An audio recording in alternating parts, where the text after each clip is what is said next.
பொன்மனச்செம்மல் புரட்சி தலைவர் எம்ஜிஆர், புரட்சி தலைவி அம்மா இருவரும் தெய்வங்களை வணங்கி மேட்டுப்பாளையம் சட்டமன்ற தொகுதிக்கு உட்பட்ட மேட்டுப்பாளையம் நகரத்தில் அனைத்து இந்திய அண்ணா திராவிட முன்னேற்ற கழக வேட்பாளர், நம்முடைய தேசிய ஜனநாயக கூட்டணியில் அங்கம் வைக்கின்ற பாரதிய ஜனதா கட்சியுடைய வேட்பாளர், அந்த வேட்பாளர்களை ஆதரித்து நடைபெற்றுக் கொண்டிருக்கின்ற பிரச்சார கூட்ட நிகழ்ச்சியிலே திரளாக மக்கள் வெள்ளம் குழுமி இருக்கின்றது. இந்த மேட்டுப்பாளையம் நகரத்தில் இருக்கின்ற பூமியை அதிர்ந்து போச்சு. கண்ணுக்கு எட்டன தூரம் மக்கள் வெள்ளம். இதுவரை மேட்டுப்பாளையம் சட்டமன்ற தொகுதியில் இந்த அளவுக்கு மக்கள் வெள்ளம் குழுமியது கிடையாது. இந்த முறை பிரம்மாண்டமான கூட்டம். நம்முடைய கூட்டணி இயற்கையான கூட்டணி. அதற்கு எடுத்துக்காட்டு இருக்கின்ற மக்களே சாட்சி. இந்த சிறப்பான எழுச்சிமிகு தேர்தல் பிரச்சார கூட்ட நிகழ்ச்சிகளை கலந்து கொண்டு தலைமையாற்றிய முன்னாள் அமைச்சர் ஆர்வச்சோர் தலைமை கழகத்தினுடைய செயலாளர் திரு எஸ்.பி. வேலுமணி அவர்களே, நிகழ்ச்சிகளை கலந்து கொண்டு சிறப்பித்துக் கொண்டிருக்கின்ற கவுண்டமலை சட்டமன்ற தொகுதி வேட்பாளர் மாவட்ட செயலாளர் ஆர்வச்சோர் பி.ஆர்.ஜி. அருண்குமார் அவர்களே, நிகழ்ச்சிகளை பங்குபட்டு சிறப்பித்துக் கொண்டிருக்கின்ற மேட்டுப்பாளையம் சட்டமன்ற தொகுதியினுடைய சட்டமன்ற வேட்பாளராக போட்டியிட்ட முன்னாள் எம்எல்ஏ அண்ணன் திரு ஓ.கே. சிண்டராஜ் அவர்களே, அதே போல அவனாசி சட்டமன்ற தொகுதியில் போட்டியிட்ட நம்முடைய தேசிய ஜனநாயக கூட்டணிய பாரதிய ஜனதா கட்சி வெற்றி வேட்பாளர் மத்திய இணையமைச்சர் மரியாதைக்குரிய டாக்டர் எல் முருகன் அவர்களே, நீலகிரி மாவட்டம் கூடலூர் சட்டமன்ற தொகுதியில் போட்டியிடுகின்ற சட்டப்பேரவை திரு பொன் ஜெயசீலன் அவர்களே, குன்னூர் சட்டமன்ற தொகுதியில் முன்னாள் எம்எல்ஏ திரு ஏ. ராம் அவர்கள் போட்டியிடுகிறார். நம்முடைய அண்ணா திமுக வேட்பாளருக்கு இரட்டலை சின்னத்திலே வாக்களியுங்கள். நம்முடைய சின்னம் புரட்சி தலைவர் எம்ஜிஆர் அவருடைய சின்னம். அதே போல உதகமண்டலம் சட்டமன்ற தொகுதியில் போட்டியிடுகின்ற நம்முடைய பாரதிய ஜனதா கட்சியுடைய வெற்றி வேட்பாளர் திரு போஜராஜன் அவர்களுக்கு தாமரை சின்னத்திலே வாக்களிக்க வேண்டும். திரு அண்ணா திமுகவுக்கு ரெட்டலை. எந்த சின்னம்? புரட்சி தலைவர் எம்ஜிஆர் சின்னம், அம்மாவின் சின்னம், விவசாயியின் சின்னம், தொழிலாளியின் சின்னம், ஏழையின் சின்னம், வெற்றி சின்னம். அதே போல மரியாதைக்குரிய மத்திய இணை அமைச்சர் சகோதரர் டாக்டர் எல் முருகன் அவர்களுக்கும் திரு போசிராஜன் அவர்களுக்கும் தாமரை சின்னத்திலே வாக்களிக்க வேண்டும். என்ன சின்னம்? நல்ல சத்தமா என்ன சின்னம்? தாமரை சின்னத்திலே வாக்களிக்க வேண்டும். அண்ணா திமுக வேட்பாளருக்கு இரட்டலை சின்னம், நம்முடைய பாரதிய ஜனதா கட்சி வேட்பாளருக்கு தாமரை சின்னம். ஆக நம்முடைய கூட்டணி சார்பாக போட்டியிடுகின்ற கழக வேட்பாளர்கள், கூட்டணி வேட்பாளர்கள் அத்தனை பேரையும் பல்லாயிரக்கணக்கான வாக்கு வித்தியாசத்திலே வெற்றி பெற செய்ய வேண்டும் என்று அனைவருடைய பாதம் தொட்டு வணங்கி வேண்டி கேட்டுக்கொள்கிறேன். இந்த நிகழ்ச்சியில் கலந்து கொண்டுள்ள மரியாதைக்குரிய சட்டப்பேரவை ஏ.கே. செல்வராஜ் அவர்களுக்கும், அதே போல இந்த பகுதியில் இருக்கின்ற அறிவிச்சவர் நாசர் அவர்களுக்கும், மரியாதைக்குரிய அர்ஜுன் அவர்களுக்கும் மற்றும் வரியிருந்து சிறப்பித்துக் கொண்டிருக்கின்ற அனைத்து இந்திய அண்ணா திராவிட முன்னேற்ற கழகத்தைச் சேர்ந்த பல்வேறு பொறுப்புகளை வைக்கின்ற நிர்வாகிகளுக்கும் கழக உணவு பொறுப்புகளுக்கும் மற்றும் நம்முடைய கூட்டணி மாவட்ட கழக செயலாளர் மரியாதைக்குரிய நம்முடைய சகோதரர் கப்புச்சிட்டி வினோத் அவர்களுக்கும், கூட்டணியில் கழக அண்ணா திமுக நிர்வாகிகள், பாஜக நிர்வாகிகள், பாமக நிர்வாகிகள், அம்மா மக்கள் முன்னேற்ற கழக நிர்வாகிகள், தமாக கட்சி நிர்வாகிகள், ஐஜேகே கட்சி நிர்வாகிகள், புதிய நீதி கட்சி நிர்வாகிகள், தமிழக மக்கள் முன்னேற்ற கழகம், தென்னிந்திய பார்வர்ட் பிளாக், இந்து மக்கள் கட்சி, கொங்கு நாடு மக்கள் கட்சி, கொங்கு வேளாளர் பேரவை, மருது சேனை, தமிழ் மாநில பகுஜன் சபா கட்சி, இவ்வளவு மற்றும் கூட்டணியில் அங்க வைக்கின்ற கட்சியுடைய நிர்வாகிகள், தொண்டர்கள், பெரியவர்கள், தாய்மார்கள், வாக்காளர் பெருமக்கள், ஊடக நண்பர்கள், பத்திரிகைகள் அனைவருக்கும் வணக்கம். இன்றைக்கு இங்க மத்திய இணையமைச்சர் மரியாதைக்குரிய சகோதரர் முருகன் தான் வந்திருக்காரு. சட்டமன்றத்தில் பெண்களுக்கு 33% இடஒதுக்கீடு, 33% நீண்ட காலமாக பெண்கள் வைத்த கோரிக்கை.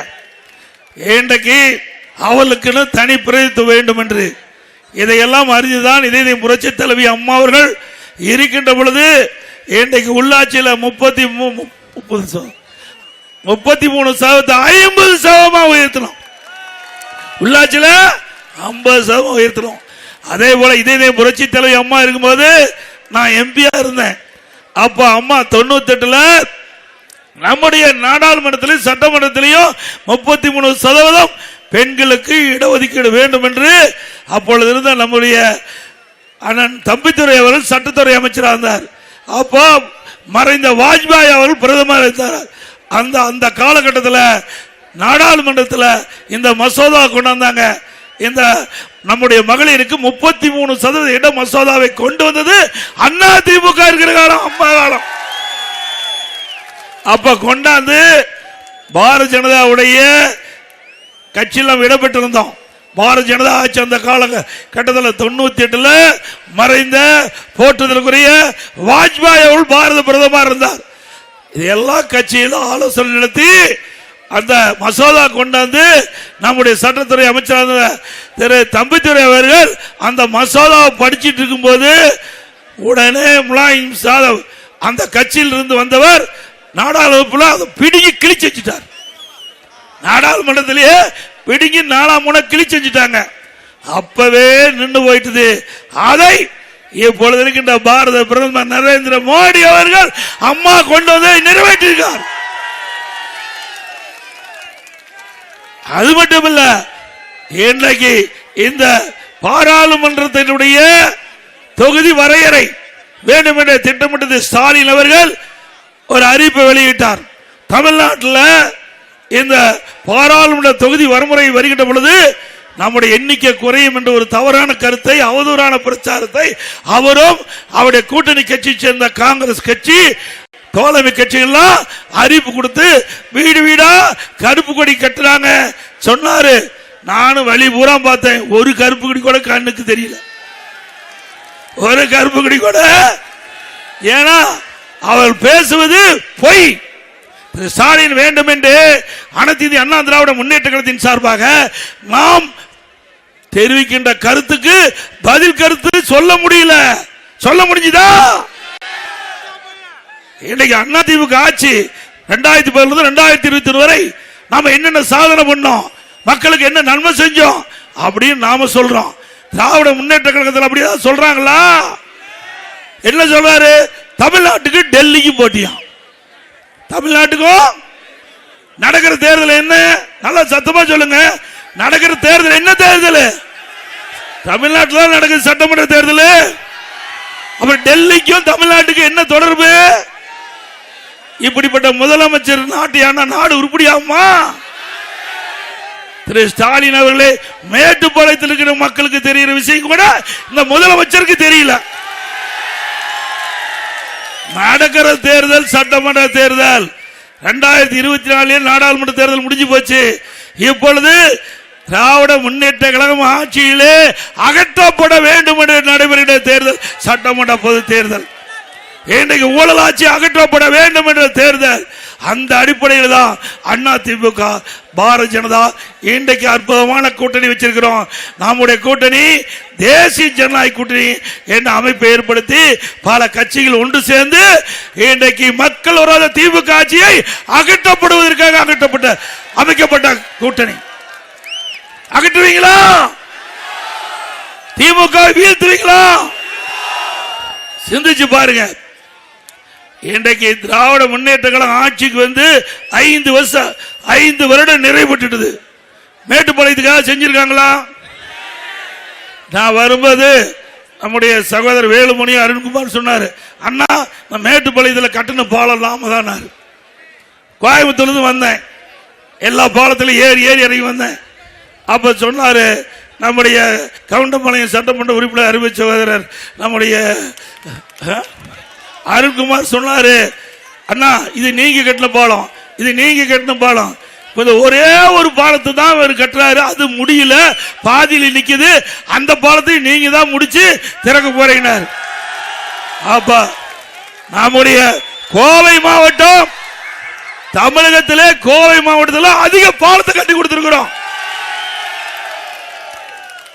இன்றைக்கு கிராமம் முழுவதும் பாதுகாக்கப்பட்ட கூட்டு குடிநீர் திட்டம், அதையும் நாம தான் கொடுத்தோம். 2வது அத்திக்கடை அவனாசி திட்டம், 2வது திட்டம். நான் விரிவான திட்ட அறிக்கை அரசாணை வெளியிட்டு ரத்து பண்ணிட்டார். இன்றைக்கு விவசாயிகளை பாதுகாக்கின்ற அரசு அதிமுக அரசாங்கம் அந்த அடிப்படையில் அத்திக்கடை அவனாசி திட்டம் கட்டம் 2 நிறைவேற்றுவதற்கு தகுந்த நடவடிக்கை எடுக்கின்ற போது ஆட்சி மாற்றம், அந்த ஆட்சிக்கு வந்த உடனே அதை அப்படியே ரத்து பண்ணிட்டாங்க. மீண்டும் அதிமுக ஆட்சி உங்கள் துணையோடு வரும். இன்றைக்கு அத்திக்கடை அவனாசி 2வது திட்டம் நிறைவேற்றுவோம். அதற்கு நானே வந்து அடிக்கல் நாட்டுவேன். நம்முடைய ஆட்சியிலே நிறைவேற்றப்பட்டு திறக்கப்படும். அது மட்டுமல்ல, இன்றைய தினம் திராவிட முன்னேற்ற கழக ஆட்சியில சட்ட ஒழுங்கு சந்தி சிரிக்குது. சட்ட ஒழுங்கு எங்கே பார்த்தாலும் கொலை, கொல்ல, திருட்டு, வழிப்பறிவு, பாலியல் வன்கொடுமை நடக்காத நாளே இல்லை. இதுக்கு என்ன காரணம்? போதைப் பொருள் தமிழகத்தில் எங்க பார்த்தாலும் விற்பனை தாராளமா கிடைக்குது. இன்றைக்கு கஞ்சா விற்காத இடமே இல்ல. போதைப் பொருள் பல வடிவத்தில் வந்துட்டு, சாக்லேட்ல கொடுக்குறேங்கிறாங்க, திரவடித்தில் கொடுக்குறேங்கிறாங்க, ஊசி மூலமா செலுத்துறேங்கிறாங்க. இப்படி போதைப் பொருள் நிறைந்த மாநிலமா தமிழகம் இருக்குது. இந்த போதைக்கு அடிமையாகி மாணவர்கள், இளைஞர்கள், பொதுமக்கள் இப்படி குற்ற செயலில் ஈடுபடுறாங்க. இன்றைக்கு தமிழகத்தில் குற்றம் அதிகமா ஆனதுக்கு காரணம் இந்த போதை ஆசாமிகள். உண்மைதானே? உண்மையா பொய்யுங்களா சொல்லுங்க. இன்றைக்கு இந்த போதை ஆசாமியால குழந்தைகளை பாதுகாக்க வேண்டிய நிலை, பெண்களை பாதுகாக்கப்பட வேண்டிய நிலை, ஏன் பாட்டியம்மா கூட பாதுகாக்கப்பட வேண்டிய நிலை ஆகிப்போச்சு. இனிமேல் வீட்டில் பாட்டியம்மா கூட தனியா விட்டுட்டு போக முடியாது. அப்படிப்பட்ட ஒரு கேவலமான ஆட்சி, மோசமான ஆட்சி தமிழகத்தில் நடந்து கொண்டிருக்கின்றது. என்னப்பா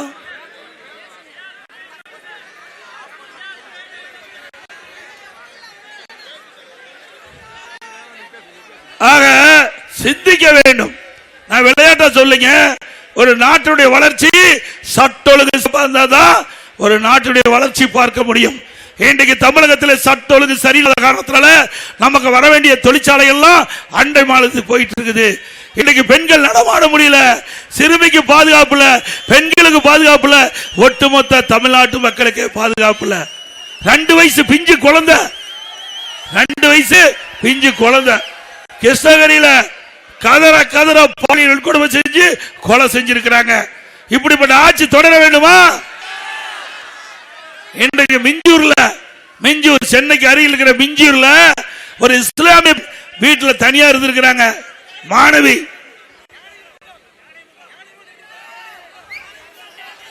இப்படி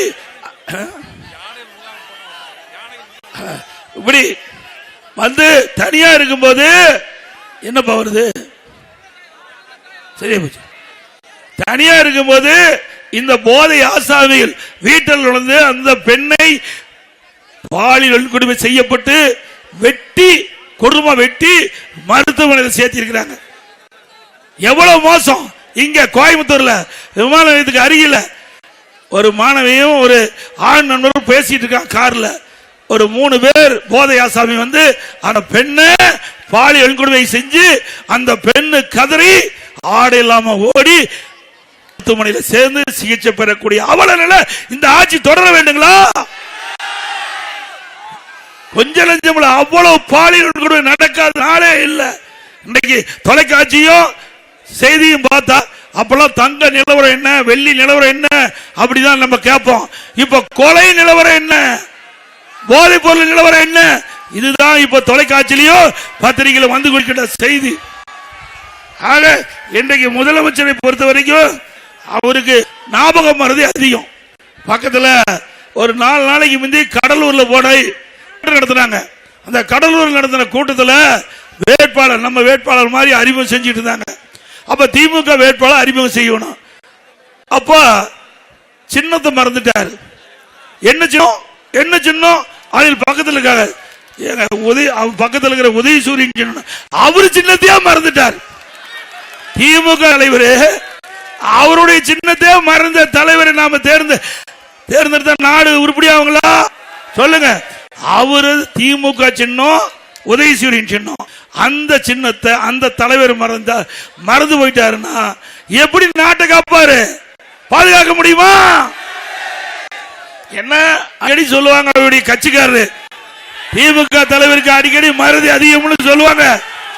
அது உண்மையாயிட்டு, உண்மைதானே? அதுக்கு பிறகு பார்த்தா அவரு மக்களுக்கு செய்யறதெல்லாம் டிவியில வராது, பத்திரிகையில் வராது. அவர் சைக்கிள் ஓட்டினா பத்திரிகையில் வரும், டீ குடிச்சா பத்திரிகையில் வரும், அவர் போய் பளு தூக்குனா பத்திரிகையில் வரும். இதுக்காக உங்களை முதலமைச்சர் ஆக்கி இருக்கிறாங்க. ஏங்க முதலமைச்சர் எதுக்கு ஆக்கியிருக்காங்க? முதலமைச்சரா வந்தா குடி பிரச்சனை தீர்க்க வேண்டும், நல்ல சாலைகள் அமைக்க வேண்டும், புதிய தொழிற்சாலை கொண்டு வரணும், நல்ல கல்விக்கூடத்தை கொண்டு, சட்ட ஒழுங்கை பாதுகாக்க வேண்டும், நாடு பொருளாதார வளர்ச்சி அடைய வேண்டும். இப்படி பல திட்டங்களை நடைமுறைப்படுத்துவதற்கு முதலமைச்சரை தேர்ந்தெடுப்பாங்க. ஆனா தமிழ்நாடு முதலமைச்சர் சைக்கிள் ஓட்டிட்டு இருக்கார். அதுதான் பத்திரிகையில கண்ட பலன். வேற என்ன பார்த்திருக்கோம்? உடைய ஆட்சியில் என்ன சாதனை செஞ்ச? நான் பலமுறை கேட்டுட்டேன். திரு ஸ்டாலின் அவர்களே, அண்ணா திமுக ஆட்சியில் ஒன்னும் செய்யலன்னு போறா தவறான தகவலை பரப்பி வரீங்க. அனைத்து இந்திய அண்ணா திராவிட முன்னேற்ற கழக ஆட்சியில் செய்த சாதனைகள் பட்டியலிட்டு சொன்னேன். காலையில நம்முடைய கோவை தெற்கு சட்டமன்ற தொகுதியில் அறிவிச்சார் நம்முடைய வேலுமணி அவருடைய ஏற்பாட்டில் அங்க ஒரு பொதுக்கூட்டத்தை ஏற்படுத்தினார். திரு அர்ஜுன் அவர்கள் போட்டியிடுறார். நம்முடைய மாவட்ட சார் அர்ஜுனன். அங்க யார் ஒருத்தர் வந்திருக்காரு தெரியுமா?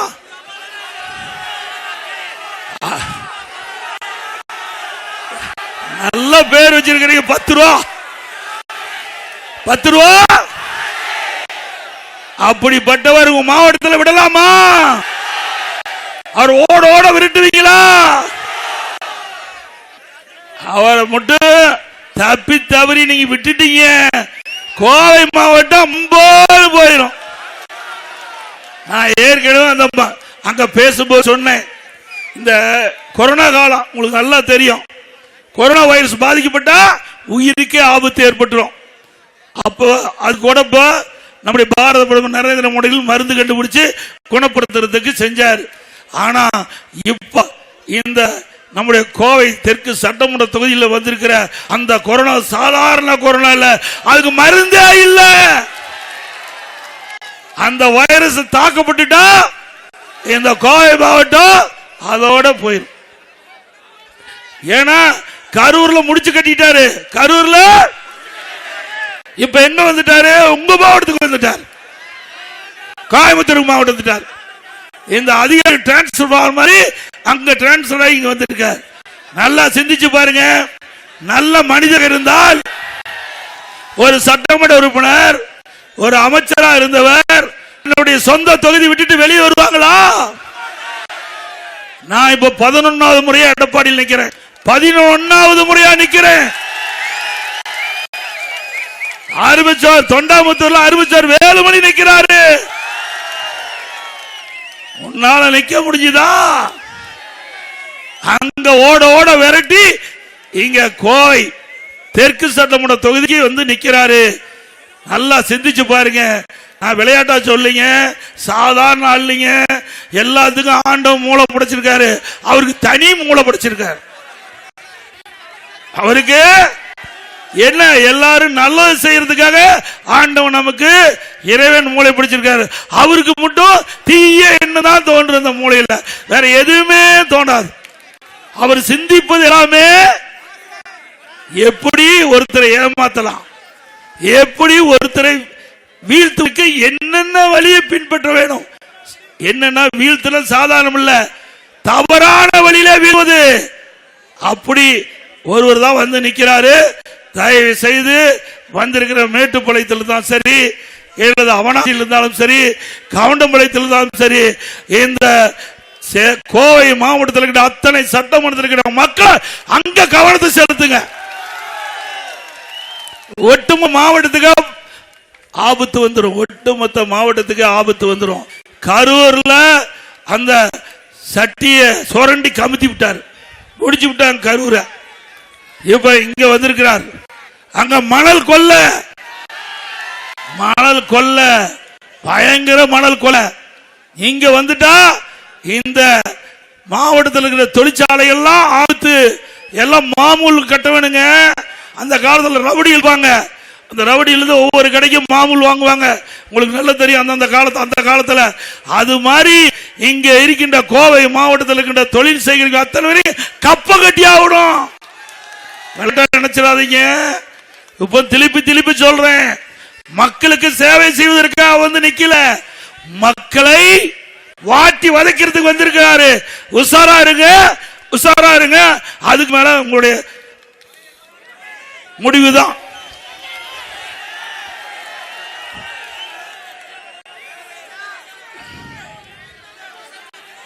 இன்றைக்கு வன விலங்குகள் தாக்குதல், இந்த பகுதியில் காட்டு யானை, காட்டு பன்றிகள், விவசாயம் செயல்படுத்த பயிர்கள் எல்லாம் சேதப்படுத்தது.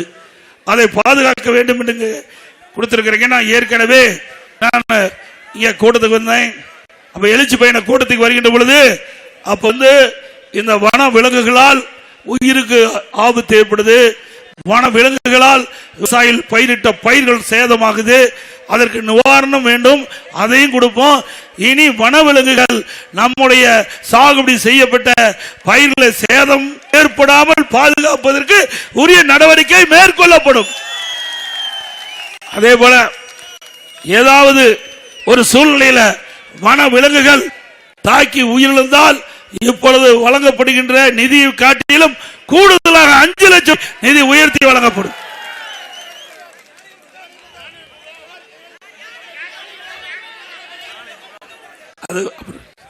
அது வனச்சட்டத்தில் வருது, பேசிட்டு சொல்றேன். அதே போல இது நகராட்சி, மாநகராட்சி, பேரூராட்சியில் மின் கட்டணம் 67% உயர்த்திட்டாங்க. 67% மின் கட்டண உயர்வு. அதே போல நகராட்சியில் வீட்டு வரி 100% உயர்த்தியாச்சு, ஆண்டுக்கு 6% உயர்த்திக்கிறாங்க. கடைக்கு 150% உயர்த்தியாச்சு, ஆண்டுக்கு 6% உயர்த்தியாச்சு. குடிவரி அதிகரிச்சு விட்டாங்க, குப்பைக்கும் வரி போட்டுட்டாங்க. இப்படி வரி மேல் வரி போட்ட சாங்க மீண்டும் வேணுமா? அதே மாதிரி கிராமத்தில் குடிநீர் இணைப்பு கொடுத்திருக்கிறாங்க, அதுக்கும் வரி போட்டதாக கேள்விப்பட்டிருக்கிறோம். இதுக்கெல்லாம் அண்ணா திமுக ஆட்சி வந்தா நல்ல தீர்வு காணப்படும். அதுபோல விலைவாசி நல்லா சிந்திச்சு பாருங்க. இந்த பகுதியில் தொழிலாளர் நிறைந்த பகுதி, கோவை மாவட்டம் தொழிலாளர் நிறைந்த பகுதி. எல்லோரும் வேலைக்கு சென்றுதான் அவருடைய வாழ்வாதாரத்தை ஒவ்வொரு நாளும் ஓட்ட வேண்டிய சூழ்நிலை அடித்தட்டில் இருக்கின்ற மக்கள். இந்த மக்களுக்கு இன்னைக்கு விலைவாசி உயர்வு என்பது மிக மிக கடுமையானது, ஒரு சவாலானது. அரிசி ஒரு கிலோ 30 ரூபாய் ஏறி போச்சு, 30 ரூபாய் ஒரு கிலோ ஏறியாச்சு. கடல் எண்ணெய் ஒரு லிட்டர் 60 ரூபாய் உயர்ந்தாச்சு. பருப்பு ஒரு கிலோ 60 ரூபாய் உயர்ந்தாச்சு. இப்படி திராவிட முன்னேற்ற கழகம் ஆட்சிக்கு வந்து 5 ஆண்டுல விலைவாசி விண்ணை முட்டிக்கிட்ட அளவுக்கு உயர்ந்து போச்சு. இதை கட்டுப்படுத்துறதுக்கு இந்த அரசாங்கம் நடவடிக்கை எடுத்திருக்குதா? இப்படி ஏழை மக்கள் இந்த உணவுப் பொருளுடைய விலை உயர்வால் கடுமையாக பாதிக்கிறாங்க. அதை பத்தி எல்லாம் கவலையே இல்லை. இதே அண்ணா திமுக ஆட்சி இருக்கின்ற பொழுது இப்படி உணவுப் பொருளுடைய விலை உயர்கின்ற பொழுது அந்த உணவுப் பொருள் விலையை கட்டுப்படுத்துகின்ற விதமாக விலை கட்டுப்பாட்டு நிதி கூட்டுறவுத்துறை மூலமா 100 கோடி நிதி ஒதுக்கி எந்த உணவுப் பொருள் விலை ஏறுதோ, அந்த உணவுப் பொருள் எந்த மாதத்தில் விலை குறைவாக கிடைக்குதோ அங்க போய் கூட்டுறவுத்துறையின் மூலமாக கொள்முதல் செய்து கொண்டு வந்து இங்க தமிழ்நாட்டில் அந்த உணவுப் பொருள் விலையை கட்டுப்படுத்திய அரசாங்கம் அண்ணா திமுக அரசாங்கம். இப்படி ஏழை மக்கள் பாதிக்க கூடாது என்பதற்காக ஆட்சி அரசு. அது மட்டுமல்ல, ரேஷன் கடையில் போடுற அரிசி தரம் குறைவாக இருப்பதாக இடத்திலே புகார். வந்திருக்குது. அண்ணா திமுக ஆட்சி வந்த உடனே கடையில எப்படி அரிசி இருக்குதோ மளிகை கடையில கொடுக்கப்படுகிற அரிசிக்கு இணையான தரமான அரிசி ரேஷன் கடையிலே வழங்கப்படும். அதுபோல இனி அண்ணா திமுக ஆட்சி உடனே ரேஷன் கடையில் விலையில்லா பருப்பு கொடுக்கப்படும், விலையில்லா எண்ணெய் கொடுக்கப்படும்.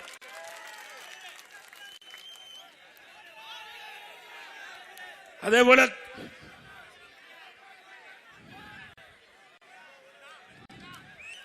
திராவிட முன்னேற்ற கழகம் 2021 சட்டமன்ற பொதுத் தேர்தல் போது 525 அறிவிப்புகள் வெளியிட்டாங்க இல்லையா? 2021 சட்டமன்ற பொதுத் தேர்தல் போது இன்றைய முதலமைச்சர் அன்றைக்கு பிரதான எதிர்க்கட்சி தலைவராக திராவிட முன்னேற்ற கழகம் ஆட்சிக்கு வந்தா 525 அறிவிப்புகள் நிறைவேற்றப்படும் என்று திராவிட முன்னேற்ற கழகத்தின் சார்பாக அறிவிக்கப்பட்டாங்க. அதுல 4 1 பங்கு அறிவிப்பு கூட இதுவரைக்கும் நிறைவேற்றல. இப்ப புதுசா ஒரு அறிவிப்பு வெளியிட்டார். ஆக மக்களை ஏமாற்றி கவர்ச்சிகரமாக பேசி 2021 ஆட்சிக்கு வந்து கொடுக்கப்பட்ட வாக்குறுதியை நிறைவேற்றாத அரசாங்கம் திமுக அரசாங்கம். எங்க திமுக கொடுக்கப்பட்ட வாக்குறுதி சிலவற்றை சொல்றேன், நீங்களே சிந்திச்சு பாருங்க, நிறைவேற்றினாங்களா இல்லையான்னு. பெட்ரோல் டீசல் விலை குறைக்கிறாங்களா? 100 நாள் வேலை திட்டத்தை 150 நாளா உயர்த்துறாங்களா? அது மட்டும் இல்ல, மாதந்தோறும் கேஸ் சிலிண்டருக்கு 100 ரூபாய் மானியம் கொடுக்கறாங்களா? கொடுத்தாமா? அதோட நீட் தேர்வு ரத்து பண்ணாங்களா? நீட் தேர்வு ரகசியம் இருக்கு, ரகசியத்தை ஒப்படைச்சாங்க சொன்னாங்களா? எதுவுமே சொல்லல, எதுவுமே செய்யல. அத்தனை பொய் தானே. இப்ப கூப்பன் கொடுக்கிறாராம். என்ன கொடுக்கிறாரு? எதுக்கு கொடுக்கிறாரு? அதுல ஒரு கமிஷன் வரும். எல்லா திமுக காரன் தான் கூப்பனை விற்பான். ஆட்சிக்கு வரப்போறது 100% இல்ல. திமுக ஆட்சிக்கு வரப்போறது 100% இல்ல. ஆனாலும் அவருடைய தேர்தல் அறிக்கை வெளியிட்டிருக்காங்கல்ல, நீங்க சிந்திச்சு பாருங்க. அந்த தேர்தல் அறிக்கையில் கூட திரு கருணாநிதி குடும்பத்துக்கு என்ன லாபம் வர வேண்டும் பார்த்து தான் இந்த தேர்தல் அறிக்கையில் கூப்பன் வெளியிட்டிருக்காங்க. இதே அண்ணா திமுக என்ன வெளியிட்டோம்? எல்லா குடும்பத்திற்கும் 10,000 ரூபாய் சிறப்பு வங்கியிலே செலுத்தப்படும். எங்க பேங்க்ல போடுறோம். இவர் யாரு? இவர் வீட்டு பேங்க்ல போட பாக்குறாரு. நாம நாட்டுடைமையாக்கப்பட்ட பேங்க்ல நம்ம கொடுக்கப்பட்ட வாக்குறுதியை நேரடியா மக்களுக்கு போய் சேர வேண்டும் அப்படின்னு வாக்குறுதி கொடுத்தது அண்ணா திமுக அரசாங்கம். திமுக என்ன சொல்லுது? இன்னைக்கு தலைவர் என்ன சொல்லியிருக்காரு? கூப்பன் கொடுக்குறோங்கிறாரு. அந்த கூப்பன் கிடைக்காத ஒரு அம்மா கேட்டிருக்காங்க, அது கொடுக்க போறது இல்ல. பாவம் அந்த அம்மா ஏழை கேட்டிருக்காங்க, கொடுக்க மறுத்ததையும் அந்த அம்மா தற்கொலை பண்ணிட்டு. இவர் கூப்பன் கொண்டாந்ததே ஒரு உயிர் போயிட்டு. இவர் அறிவிக்கப்பட்ட அறிவிப்புல ஒரு உயிர் இழந்ததுதான் மிச்சம். ஆக இப்படிப்பட்ட மக்களை ஏமாற்றி கவர்ச்சிகரமாக பேசி அறிவிப்பை வைத்து கொள்ளை புறத்தின் மூலமாக ஆட்சிக்கு வருவதற்கு நீங்கள் அனுமதிப்பீங்களா? பொழுது இங்கே விவசாயிகள் நிறைந்திருக்காங்க. விவசாயிகள் வணிக பயிர், இன்னைக்கு வணிக பயிர்னா கரும்பு, மஞ்சள், வாழை, இது மாதிரி வணிக பயிர். இதுக்கெல்லாம் காப்பீட்டு திட்டம். இந்த காத்து வந்தா வாழையெல்லாம் ஒடிஞ்சு போயிருது, அப்போ நஷ்டம் ஏற்படுது. இதெல்லாம் என்னுடைய கவனத்துக்கு வந்த உடனே நானும் ஒரு விவசாயி என்ற முறையில் அந்த விவசாயியுடைய கஷ்டத்தை அறிந்த காரணத்தினால அவர் காப்பீடு செய்யப்படும். காப்பீடு பெருமையும் 5% இருந்தது. இந்த வணிக பயிர் கரும்பு, மஞ்சள், வாழை, வணிக பயிர் இதனுடைய காப்பீட்டு திட்டம் பிரிமியத்தை 5% 2% குறைச்சாச்சு. 5% குறைச்சிட்டான். இனி காப்பீட்டு திட்டத்தில் இடம் பெற்றீங்களா? வாழை காற்றடித்து ஒடிஞ்சாலும் உங்களுக்கு கிடைக்க வேண்டிய பணம் முழுமையாக நம்முடைய அண்ணா திமுக ஆட்சி வந்தபோது கிடைக்கும். அதே போல ஒரே 5 ஆண்டில் 2014 2021 வரை நம்முடைய விவசாய பெருமக்கள் பயன்பெறுகின்ற விதமாக தொடக்க வேளாண் கூட்டுறவு சங்கத்தில் 2 முறை விவசாயிகள் வாங்கிய பயிர்க்கடன் தள்ளுபடி செய்யப்பட்டது. மீண்டும் அண்ணா திமுக ஆட்சி உங்களுடைய துணையோடு வரும். மீண்டும் வந்தவுடனே நம்முடைய விவசாய நண்பர்கள் தொடக்க வேளாண் வங்கியில் வாங்கிய பயிர்க்கடன் தள்ளுபடி செய்யப்படும். அதே போல அம்மா மினி கிளினிக் 2000 இருந்தோம். வேண்டுமென்றே திட்டமிட்டு திராவிட முன்னேற்ற கழக ஆட்சியில் அதை ரத்து பண்ணிக்க, இந்த ஏழைகளுக்கு சிகிச்சை அளிக்கக்கூடிய அந்த திட்டத்தை கூட ரத்து அரசாங்கம் வேணுமா? இதுல என்ன இருக்குது? நமக்கு நோய் வந்தா போய் பக்கத்தில் போய் ஹாஸ்பிட்டல பார்க்கிறோம். நாங்க என்னுடைய எண்ணமெல்லாம், நான் கிராமத்தில் பிறந்தவன். எனக்கும் எடப்பாடிக்கும் 16 கிலோமீட்டர். என் ஊர்ல இருந்து ஒரு ஏதாவது காய்ச்சல் வந்தாவோ, தலைவலி வந்தாவோ, வயிற்று வலி வந்தாவோ 15 கிலோமீட்டர் சென்று தான் பார்க்க வேணும். அப்ப எப்படி தோணுச்சு, ஏன் நம்ம பகுதியிலேயே ஒவ்வொரு அம்மா மினி கிளினிக் திறக்கலாம்? இது மாதிரி தமிழ்நாடு முழுவதும் ஏழை மக்கள் நிறைந்த பகுதியில் இப்படி அம்மா மினி கிளினிக் திறந்து எம்பிபிஎஸ் டாக்டர், ஒரு நர்ஸ், ஒரு மருத்துவ உதவியாளர் நியமிக்கப்பட்டா அவர்களுக்கு, ஏழைகளுக்கு அந்த பகுதியில் வைத்தியம் பண்ணலாம். இதுல என்ன அரசியல் தேவை? ஏன்னா மக்களிடத்தில் நல்ல வரவேற்பு வந்தது. ஸ்டாலின் பார்த்தார், ஆகா அதிமுக அற்புதமான திட்டத்தை கொண்டாந்துட்டாங்க, இந்த திட்டம் தொடர்ந்தா அதிமுக செல்வாக்கு வந்து சொல்லி திட்டத்தை ரத்து பண்ணிட்டார். திரு ஸ்டாலின் அவர்களே, மீண்டும் அதிமுக ஆட்சி 100% மக்களால் தேர்ந்தெடுக்கப்படுவார். ஆட்சி வந்த உடனே 2000 அம்மா மினி கிளினிக் மீண்டும் திறக்கப்படும்.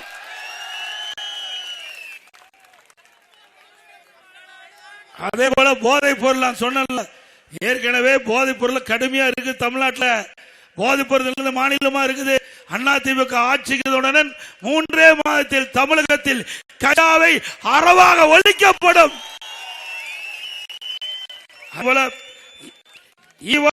மக்களுடைய 40 ஆண்டு அறிக்கை, அவர்களுடைய கோரிக்கையை அதிமுக ஆட்சி இருக்கின்ற பொழுது அதை முழுமையாக நிறைவேற்றுவதற்கு நடவடிக்கை எடுத்தோம். அவர்கள் தற்போது ஓபிசி சான்றிதழ் வழங்க நடவடிக்கை மேற்கொள்ளப்படும். கவலைப்பட வேண்டாம். அதிமுக ஆட்சி வந்தா இந்த மக்களுடைய கோரிக்கை நிறைவேற்றப்படும். 40 ஆண்டு காலமா போயிட்டு வரீங்க. அந்த போராட்டத்துக்கு அதிமுக ஆட்சியில் தான் தீர்வு காணப்படும். அதே போல தேயிலை தோட்ட தொழிலாளர் நியாயமான கோரிக்கை. ஏற்கனவே அம்மா இருக்கின்ற பொழுது இந்த தேயிலை விலை வீழ்கின்ற பொழுது அதற்கு குறிப்பிட்ட விலை கொடுத்து தேயிலை துறை காப்பாற்றிய அரசாங்கம் அதிமுக அரசாங்கம். மீண்டும் அந்த தேயிலை தொழிலாளர்கள் பல்வேறு கோரிக்கைகள் கொடுத்திருக்காங்க. அந்த கோரிக்கையெல்லாம் அதிமுக ஆட்சியில் நிறைவேற்றப்படும் என்ற அறிவிப்பை கொடுத்து, இங்க இஸ்லாமிய பெருமக்களும் வசிக்கிறீங்க, சற்று சிந்தித்து பார்க்க வேண்டும். இன்னைக்கு ஏதோ நாங்க ஒரு கூட்டணி அமைச்சோம். எதுக்கு? மக்களோட ஆட்சி அகற்றப்பட வேண்டும், ஊழல் ஆட்சியை அகற்ற வேண்டும். அதனால உடனே என்னங்கிறார் ஸ்டாலின், மதவாத கட்சியில் போய் எடப்பாடி பழனிசாமி சேர்ந்துட்டார். ஏங்க, இது இந்திய நாட்டையே ஆண்டுகிட்டு இருக்கிறாங்க. திரு ஸ்டாலின் இந்தியாவில் தான் இருக்காரு, மறந்துட்டு பேசுறாரு. தமிழ்நாட்டில் இந்தியாவில் தான் இருக்காரு. அவருக்கு பிரைம் மினிஸ்டர் திரு நரேந்திர மோடி தான். திரு ஸ்டாலின் அவர்களே, இந்தியாவை, தமிழ்நாடு இந்தியாவில் ஒரு மாநிலம். ஆக 3வது முறையாக பாரத பிரதமர் நரேந்திர மோடி அவர்கள் மக்களாக தேர்ந்தெடுக்கப்பட்டு ஒரு சிறப்பான ஆட்சி கொடுத்துட்டு இருக்கார். இன்றைக்கு மதம் என்று மத சாயத்தை பூசி வாக்களிப்பாக ஸ்டாலின் அவர்கள் மிகப்பெரிய நாடகத்தை அரங்கேற்றி வராரு. இங்க பாருங்க, 1999ஆம் ஆண்டு பாரதிய ஜனதாவோட கூட்டி இருக்கிறாங்க. கூட்டி வச்சிருக்காங்க இல்லையா? வச்சிருக்காங்கல்ல? ஏப்பா கருணாநிதி பேசணும். இன்றைக்கு பாரு, நல்லா பாத்துக்கப்பா. நம்முடைய முன்னாள் மறைந்த பாரத பிரதமர் மரியாதைக்குரிய நம்முடைய வாஜ்பாய் அவர்களுடைய அமைச்சரவையில் அமைச்சர் அவரு கருணாநிதி மைக்கு செட் பண்ணி அவே ஐஸ் வைக்க ஆரம்பிச்சுட்டாங்க. இப்படி எல்லாம் செஞ்சுட்டு எங்க மீது பழி போடுறீங்க. 2வது மத்தியில் 1999ஆம் ஆண்டு பாரதிய, அப்ப திமுக அந்த ஆட்சியில பங்கு பெற்றது. முரசொலி மாறன் அவர்கள் அமைச்சர். 2001 சட்டமன்ற பொதுத் தேர்தல் தமிழ்நாட்டில் நடந்தது. அப்பொழுது பாரதிய ஜனதாவோட ஆட்சியில் இருந்தீங்க. அந்த காலத்திலையும் கூட்டணி வச்சீங்கல்ல, போட்டிட்டாங்கல்ல. அப்பெல்லாம் பாரதிய ஜனதா மதவாதம் தெரியாதா? தெரியுமில்ல. ஒவ்வொரு கட்சிக்கும் ஒரு கொள்கை இருக்குது. கொள்கை இப்படித்தான் நடப்பாங்க. கொள்கை வேற, கூட்டணி வேற, ரெண்டையும் ஒன்னா இணைக்க கூடாது. ஆனா வேண்டும் என்று திமிட்டு தேர்தல் வந்தா ஸ்டாலின் உடனே கொள்கையை ஆரம்பிச்சார். ஏங்க, திமுக ஒரு கொள்கையுடைய கட்சியா ஒன்னா இருக்குது.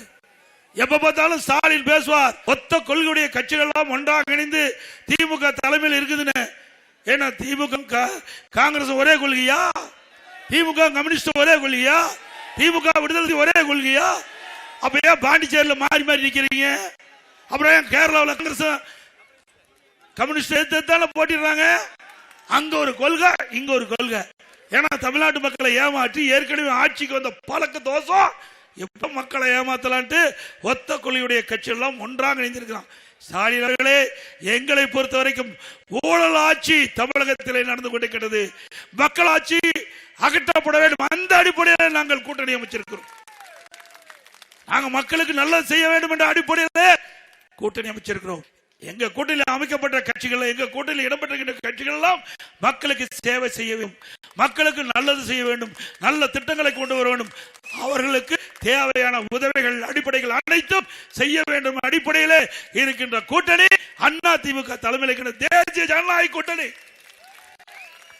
இப்போ எப்ப பார்த்தாலும் ஸ்டாலின் சொல்லுவார், நான் யார் தெரியுமா?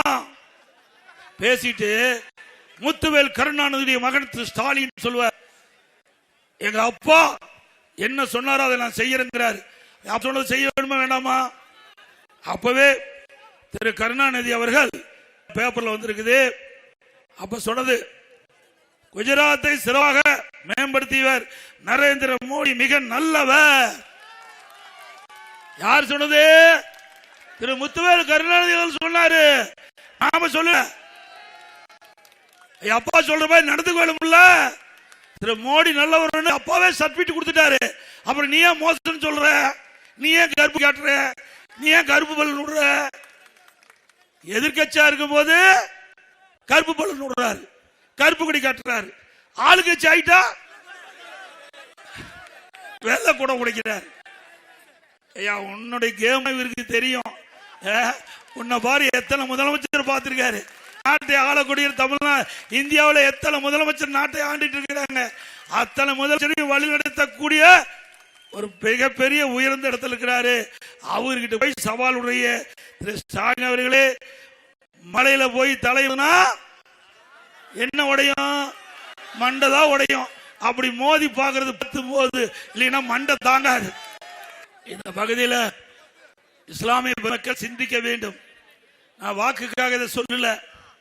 அண்ணா திமுக ஆட்சியில் இஸ்லாமிய மக்கள் செய்த சாதனைகள் அன்றைய காலகட்டத்தில் இதே புரட்சி தலைமை காலத்திலிருந்து நாங்கள் ஆண்ட வரைக்கும், அம்மாவுடைய அரசு இருக்கின்ற வரை இன்றைக்கு நம்முடைய இஸ்லாமிய பெருமக்கள் வைத்த கோரிக்கை, பெரும்பாலான கோரிக்கைகள் நிறைவேற்றிருக்கிறோம்.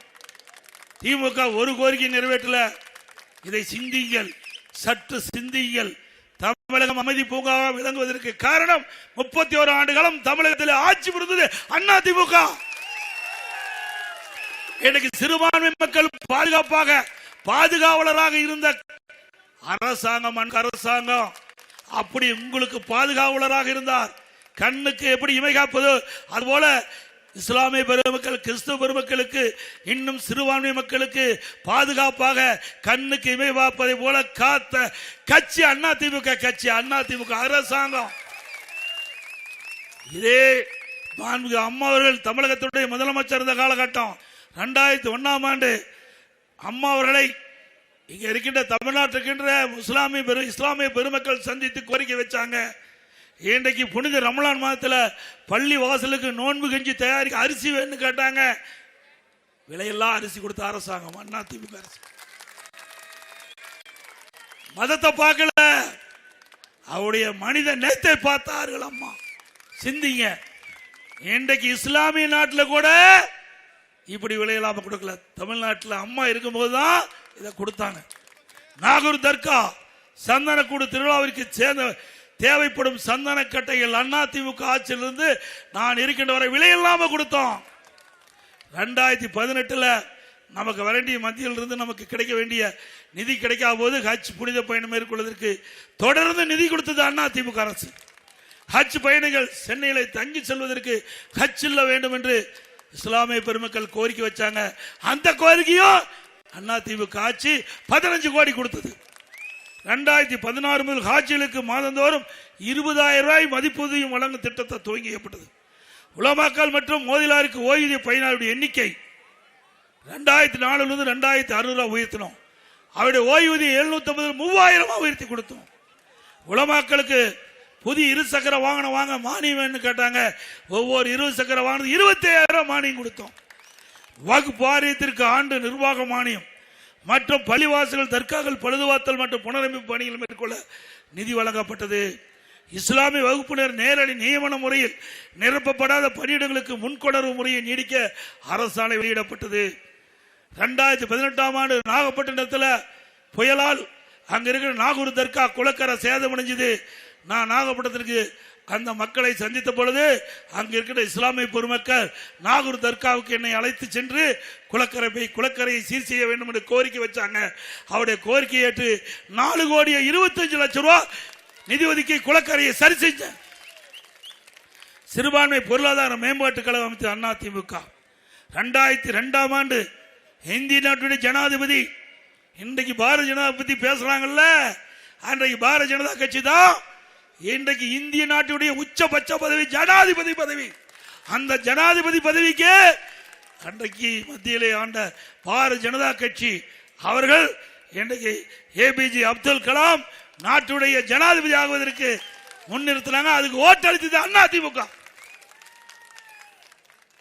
அதே போல 2019 ஆண்டு மறைந்த அப்துல் கலாம் அவருடைய நினைவாக ராமநாதபுரத்தில் அரசு கலை மற்றும் அறிவியல் கல்வி கொடுத்தோம். 2017 திண்டுக்கல்ல ஹைதர் அலி மற்றும் திப்பு சுல்தான் அவருடைய வாழ்க்கை வரலாறு குறித்து மணிமண்டபம் திறக்கப்பட்டது. கண்ணியமிக்க காகிதம் இல்லத்தவர்களுக்கு சென்னையில் மணிமண்டபம் அமைத்தது அதிமுக அரசு. இஸ்லாமிய பெருமக்களே, சிந்திங்க. கொஞ்ச நேரம் நான் பேசுறது ஒரு நிமிடம் சிந்திச்சு பாருங்க. எந்த அரசு சிறந்த அரசு? எந்த அரசு சிறுபான்மை மக்களை பாதுகாக்கிறது? எந்த அரசு சிறுபான்மை மக்களுக்கு தேவையான திட்டங்களை கொடுத்தது? அதை சிந்தித்தால் அதிமுகவுக்கு நிச்சயமாக வாக்களிப்பீர், கூட்டணிக்கு வாக்களிப்பீர்.